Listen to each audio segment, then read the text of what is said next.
العزله على ابناء المنطقه، لاننا كنمروا من واحد الحاله اللي هي عويصه جدا.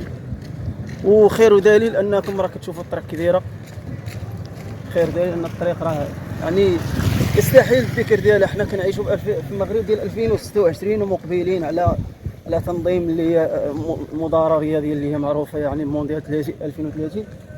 يعني يستحيل نشوفوا الطريق باقي في المغرب يعني بهذه الطريقه هذه. كنطالبوا كنعاودوا ناكدوا اننا حنا كشباب غيور على المنطقه يعني التجئنا لجميع يعني جميع الطرق، جالسنا الهيئات المنتخبه، جالسنا يعني السلطات المحليه، راسلنا السيد العام مشكور من هذا المنبر. يعني احنا بغينا تدخل عاجل وفوري. راه يأسنا من الوعود الكاذبه. اليوم غدا شهر 7 شهر 8 شهر 12 شهر 1 من 2022 وحنا كنعيشوا نفس المعاناه. الانسان اللي بغى ينتقل دابا كيضطر انه يطلع الطريق الرئيسيه الفوق عليه اللي كيصاب. وشكرا.